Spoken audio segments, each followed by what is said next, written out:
So you should speak your mind and speak it aloud. Now, when we don't want some people to know things, we'll say it under our breath.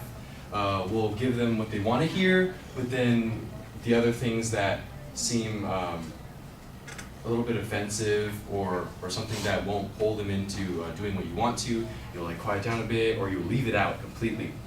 And there's a quote by Rooney that says, "Nothing in fine print is ever good news." And I can agree with this because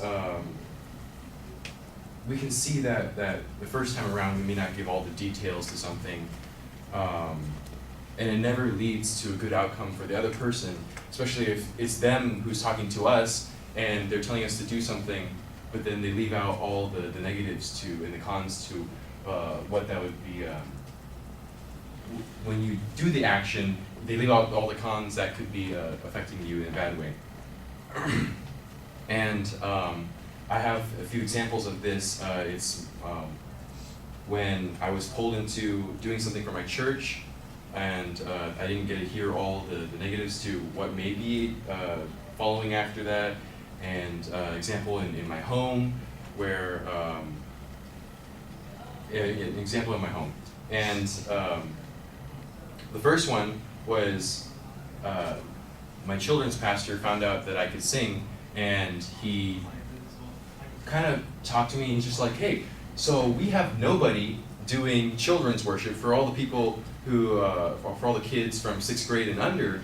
And he's like, "I was wondering, I found out you can sing, I was wondering if you can like take over that." And I'm just like, "Well, that would be a cool thing. I mean, I could serve in my church and I'll help out." Sure. And then I didn't get to hear all the stuff that follows in with that because I jumped into it way too quickly. And there was a reason why there was no one doing children's worship. That's what I'm saying. Because the kids can be very rowdy, and they're like, when you try to like, they're like, "Everybody, okay, let's dance together, let's pray." They're like, "No!" And they just start like screaming, talking. It's really chaotic, but once you're able to pull them together, it turned out to be really fun.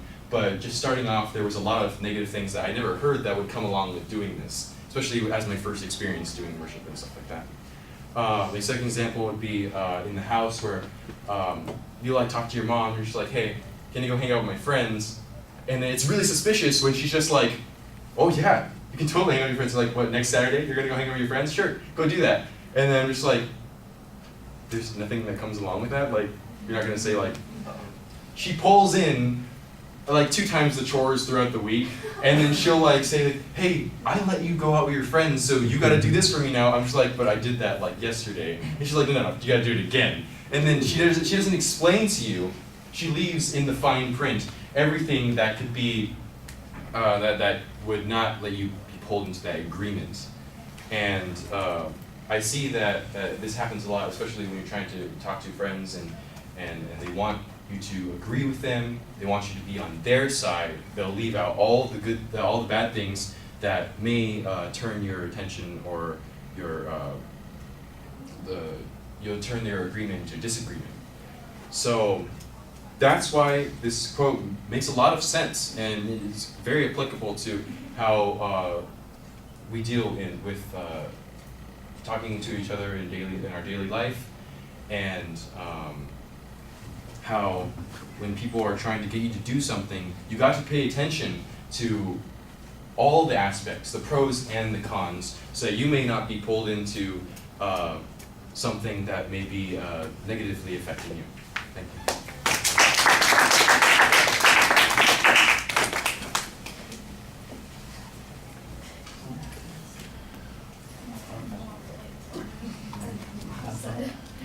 All right, well, there was a little bit of hesitation in the first part of the presentation, but the more you got going, the smoother it went, and I noticed it much less in the last couple of minutes of the presentation, so I thought that was a good improvement. You got very animated facial expressions, nice expansive gestures that are engaging, create a sense of immediacy. I think there's a little too much foot movement. You know, you step up, you step back, you step over, you step left, right, back, and it's usually accompanied by the other things that you're doing. And because you're doing it all at once, it feels a bit excessive.